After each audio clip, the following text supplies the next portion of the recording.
Hits plus runs plus RBIs sounds simple. Pick a good hitter, bet the over. Pick a bad hitter, bet the under. The logic is there, but here's the reality. It's actually one of the hardest bets to research correctly, because it's not only one stat that you're dealing with, it's three. And each one of them come from a different place. Hits come from contact opportunity, runs come from this batter getting on the base and their teammates being able to drive them in, and RBIs come from situations with already having runners on base and being able to drive them in. And while a player can be excellent at all three of those categories, sometimes these players don't always make sense to be on your betting slip. Because all it takes is for one of these three things to be wrong: the lineup spot, the pitcher, and even the run environment. And don't even get me started on batting average, because this is generally the first thing that everybody checks, while it's one of the last things that I even check in this process. And once you understand how to actually research these, it's going to change everything for you. So let's go ahead and jump into it. And the best place to research these hits, runs, RBIs is actually over here on Outlier. And where I recommend you starting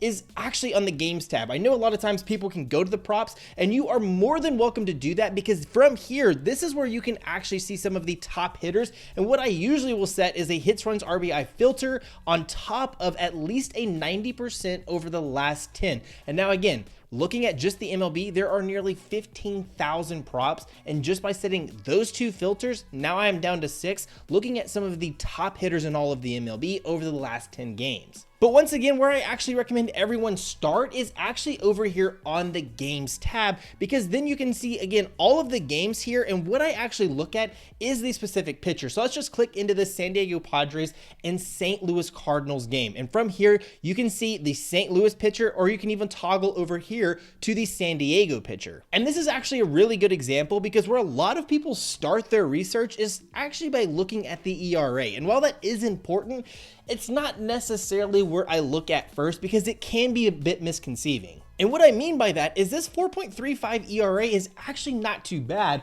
because if you just do a quick Google search, you can see here that the average is actually between 4.15 and 4.25. And where you look at that, that actually rates a little bit below average, but also quite close to the average for the MLB pitcher. So instead, what I actually look at when it comes to betting on these hits, runs, RBIs is actually this walks plus hits per innings pitched, also known as the WHIP, right? And this is a 1.74. Now again, if you looked at his ERA, he's kind of average to below average, but when you look at the WHIP and the league average for WHIP, you can see that it actually ranks between this 1.28 and 1.32, but his is a 1.74. So that means anything greater than a 1.45 is actually very poor. And what does this exactly mean? Well, that means that this pitcher is allowing 1.74 hits or walks in a single inning. So he's nearly allowing 2 walks or hits in every single inning that he's pitching. Meaning that if we actually take the over on a player, this has a much more likely opportunity it's going to happen versus this pitcher here. So now what do I actually do with this information? Well, I stay on this right-hand side on the matchup tab, and I scroll down. Now what I want to do is I want to look at the St. Louis lineup, because this is who it's facing versus this opposing pitcher. Now you can see nothing obviously stands out. He's only had minimal attempts versus some of these guys, and again, none of them have any hits, but again, a very, very small sample size. So instead, what I would actually do from here is go to the versus right-handed pitchers for the 2026 season. And then from here, looking at some of these averages, home runs, RBIs, on base plus slugging, which is an OPS. Alec Burleson, someone that stands out on top of Jordan Walker at 299, 12 home runs, and 42 RBIs. But let's go ahead and just click into this Alec Burleson play. And immediately this play is obviously sticking out. He has hit over 1.5 hits, runs, RBIs in 10 straight games. And really, he's hit this in 13 out of his last 14 games, indicating that, again, he is one of the hottest hitters in all of the MLB right now. And again, this is all looking at versus Lucas Giolito, who has an average ERA, but more importantly, a very poor WHIP. Now, just based off of this is reason enough to go ahead and take him at the over 1.5, but we can actually do a bit more research, and where I actually recommend is looking here at the game scripting feature, because this is a home game, so you do want to see, okay, how does he actually perform in games at home? Well, you can actually see over his last 20, he's still crushing this in 15 out of his last 20 games at home. Now, again, we also want to see not only versus any sided pitcher, Lucas Giolito is a right-handed pitcher, so how does he perform versus right-handed pitching? Well, you can see here again, 15 out of his last 20 games, hitting this in 1, 2, 3, 4, 5, 6, 7, 8 straight games versus right-handed pitching. So again, even more reason to feel confident in this over for today. But let's go ahead and scroll down, and I actually want to look at some of these key matchup stats. And the first thing that we're actually going to see here is the head-to-head matchup from Alec Burleson versus Lucas Giolito. So it's something that we had mentioned earlier, has 3 possible attempts, does not have a single hit versus him, but again, that is a super small scale. Now again, let's go ahead and scroll down and look at Alec Burleson in general. So for his 2026 season average, he is batting the 287, but versus right-handed pitching, you can see that increase so much to 330. And in fact, even his hits, he has 77 total hits this year, but versus right-handed pitching, he has 61, meaning that there's only been 16 total hits versus left-handed pitchers. Now also versus right-handed pitchers, he has a total of 30 runs and 39 RBIs, both incredibly high numbers for how early on we are into the season. And this next number here, which is the weighted runs created plus, is actually a very good indicator for how good this hitter is,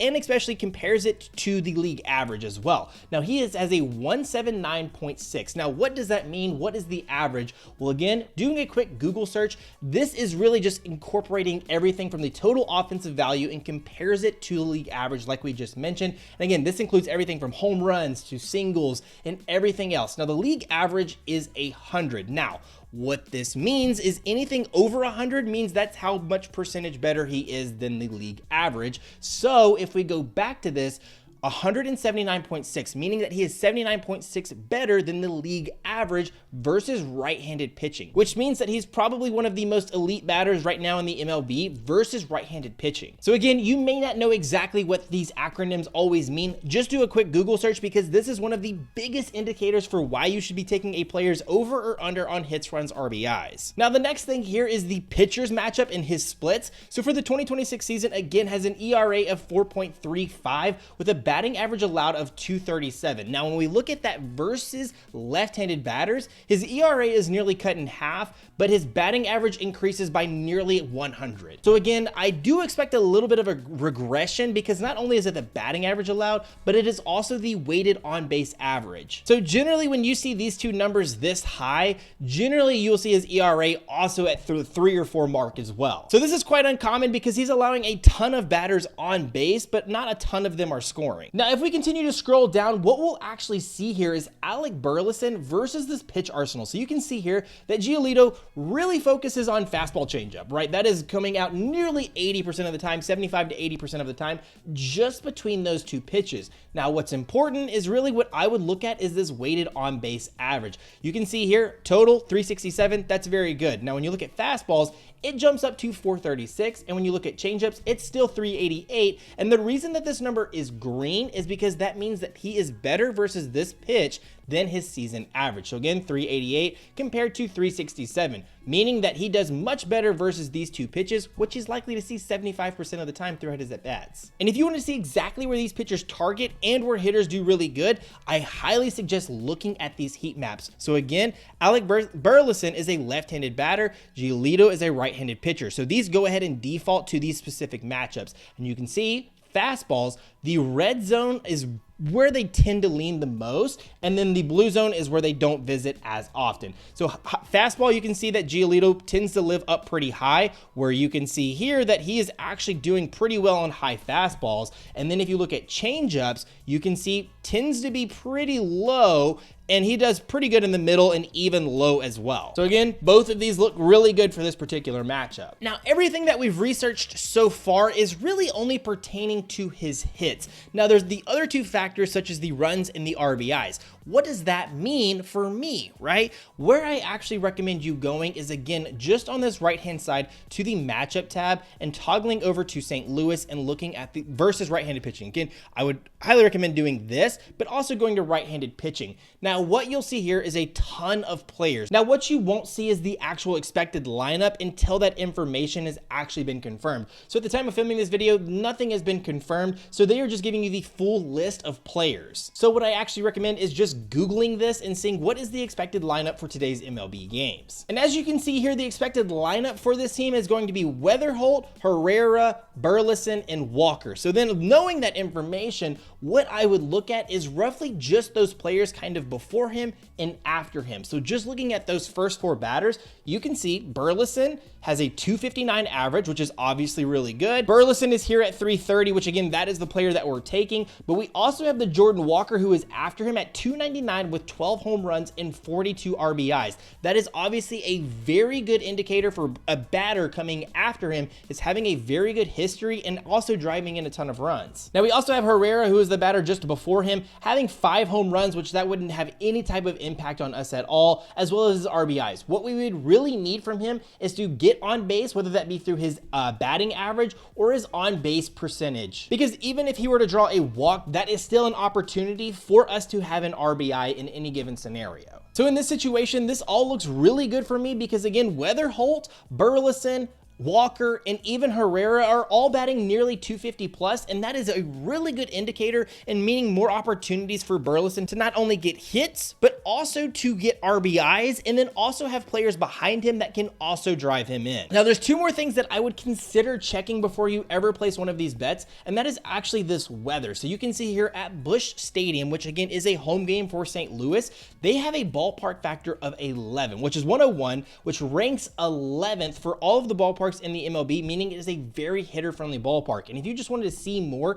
and seeing how it ranks versus other MLB stadiums, you can see that here. So again, you can see this is for all batters, but if you want to look at specific to left-handed batters, it actually drops down a bit, but still pretty middle of the pack. And then right-handed batters, you can see here, jumps up to number 7 at 104. Meaning again, this is a very hitter-friendly ballpark in all of the MLB. So again, that's another check for us taking the over. Now, what I also recommend is checking line movement as well. What I want to see is this actually trending down just like it has. So at 8:30 this morning, this was at -141 for it to go over, but now the sportsbooks are feeling more and more confident, and it's actually at -149. So now this is continuing to trend down, making me feel more confident in this over. So I know that this is a ton of information, and just to review everything that we've went over, again, I would highly recommend looking at this whip number. And again, that is a 1.74. That is very poor when it comes to the average starting pitcher in all of the MLB. We can also look at recent game logs on top of this game scripting feature to see this particular matchup and how they are going to face off in this game,